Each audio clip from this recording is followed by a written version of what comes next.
નમસ્કાર મિત્રો, study with Bhumi YouTube ચેનલમાં આપ સર્વેનું ફરી એકવાર હાર્દિક સ્વાગત કરું છું. Today lecture number 6 comments in Java. Java programming લેંગ્વેજનું આ છઠ્ઠું લેક્ચર છે, જેમાં આપણે ઇન્ટરવ્યુમાં અને એક્ઝામમાં પૂછાય છે કમેન્ટ્સ, એના લગતી આપણે ચર્ચા કરીશું. તો what is comments in Java? Any definition શું છે એ સમજીએ. Comments are the statements that are ignored by compiler but useful for programmer. Comments માં એક કે તેથી વધુ સ્ટેટમેન્ટ હોય છે. આ બધા સ્ટેટમેન્ટ પ્રોગ્રામર માટે ખૂબ જ મહત્વના હોય છે, પરંતુ આપણા જાવાના કમ્પાઇલર દ્વારા તેને ઇગ્નોર કરવામાં આવે છે. Comments can be used to provide information about program, project, field, methods, constructor or any statement regards. Comments કે જેમાં આપણને માહિતી પૂરી પાડવામાં આવે છે આપણા પ્રોગ્રામને લગતી, આપણા પ્રોજેક્ટને લગતી, આપણા વેરિયેબલ, ફિલ્ડ, મેથડ્સ, કન્સ્ટ્રક્ટરને લગતી કે એમાં કયા કયા એક્શન છે એ બધી બાબતોનો અહીંયા સમાવેશ કરવામાં આવે છે. There are basically three types of comments available in Java programming language.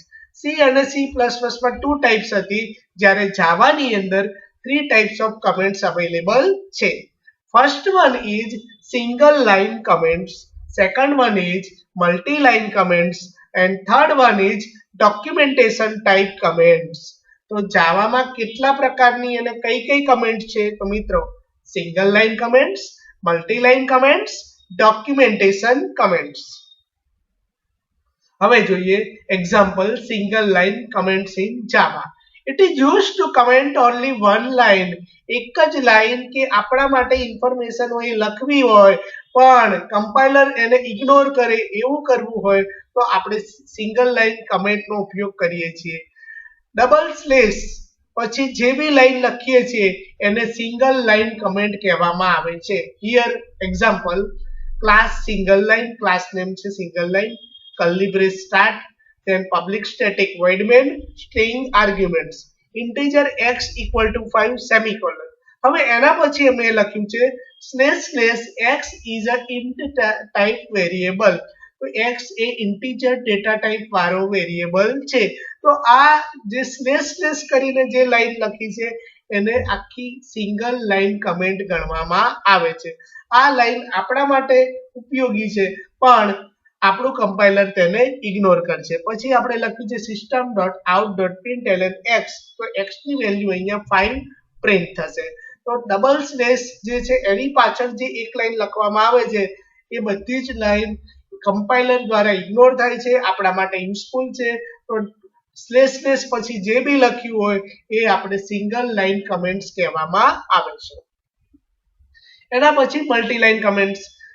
જો આપણે એકથી વધારે લાઈન કમેન્ટ કરવી હોય તો આપણે મલ્ટી લાઈન કમેન્ટનો યુઝ કરશું. Multi line comment start with slash star and and with star slash. It is use to comment multi line code. એકથી વધારે લાઈનનો કોડ તમારે કમેન્ટ કરવો હોય તો મલ્ટી લાઈન કમેન્ટ જાવામાં કરવી પડે. તો ક્લાસ મલ્ટી લાઈન, પછી છે curly બ્રેસ slash star. First we declare variable, initialize it and print it. Star slash. તો આ સ્ટાર સ્લેશ જે છે એ એન્ડ છે અને શરૂઆત કરી છે સ્લેશ સ્ટાર થી. એટલે સ્લેશ સ્ટાર થી સ્ટાર સ્લેશ વચ્ચેની જે બી બે લાઈન લખી છે એને આપણે મલ્ટી લાઈન કમેન્ટ કહેવામાં આવે છે.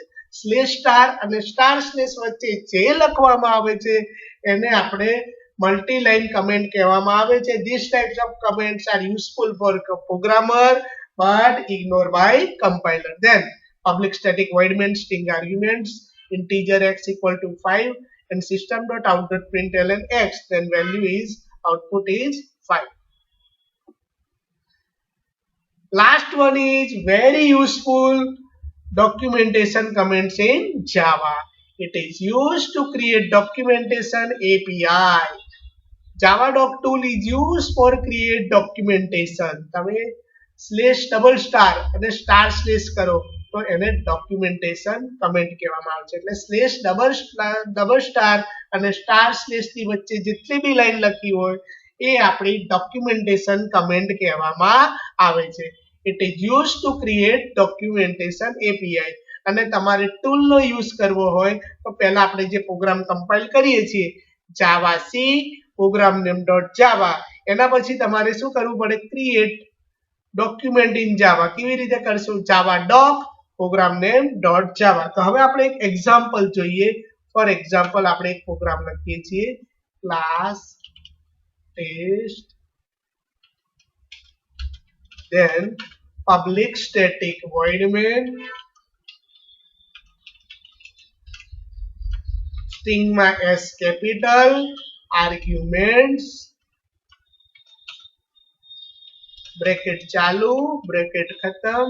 હવે અહીંયા આપણે લખીએ છીએ integer x equal to 5. બરાબર. તો અહીંયા હું કમેન્ટ લખું છું સ્લેશ ડબલ સ્ટાર અને સ્ટાર સ્લેશ. તો આના વચ્ચે જે બી લખ્યું હોય એને શું કહેવામાં આવે છે, ડોક્યુમેન્ટેશન કમેન્ટ. પછી આ જે છે એને શું કહેવામાં આવે છે, single line comment. Double slash પછી જે બી લખો હોય અને એકલું સ્લેશ સ્ટાર હોય અને સ્ટાર સ્લેશ હોય એના વચ્ચે જે બી લખો.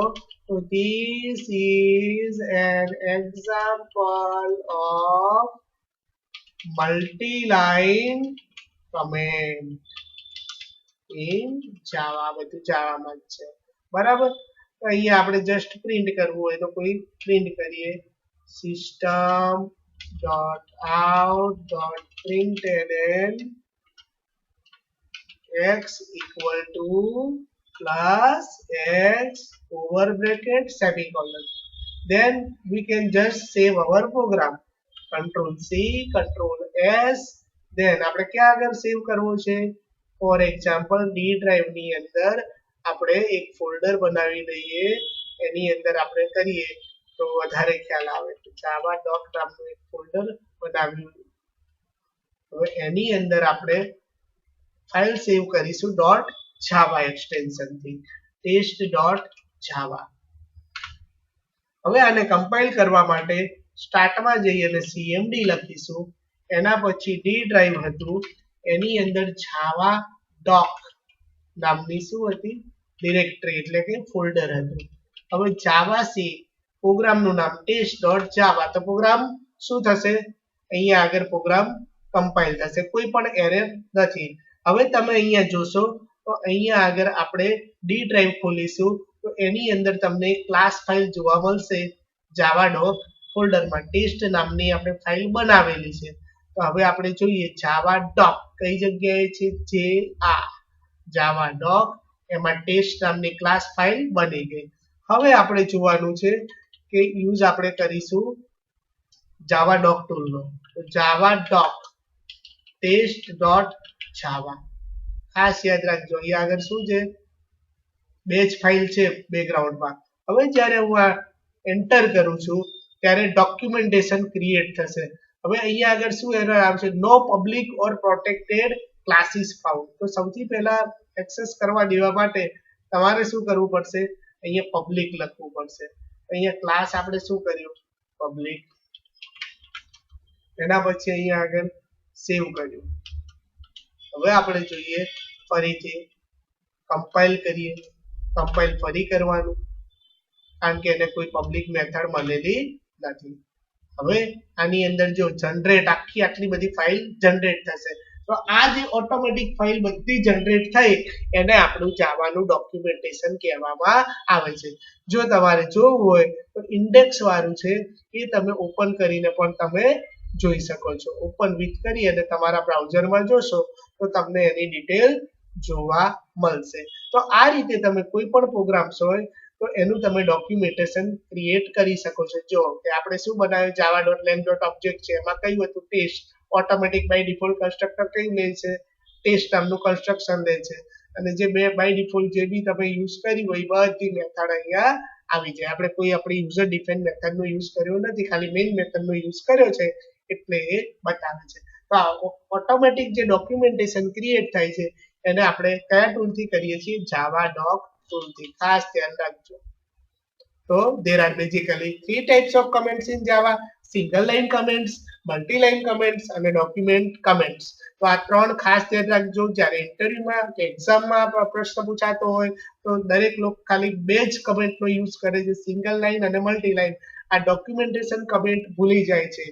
તો ડોક્યુમેન્ટેશન કમેન્ટ તમારે ક્રિએટ કરવા માટે કયા ટૂલનો યુઝ થાય છે? તો જાવા ડોક. તો જાવા ડોક આખું સ્પેસ વગર લખવાનું છે. Than after you have to write program name .java. Okay, thank you મિત્રો. મારી આ ચેનલને સબસ્ક્રાઇબ કરો, કમેન્ટ કરો, લાઈક કરો અને તમારા ફ્રેન્ડ્સમાં શેર કરો કે જેથી કરીને હું તમને દરેકે દરેક વિડીયો તમારા સુધી પહોંચાડી શકું. Thank you.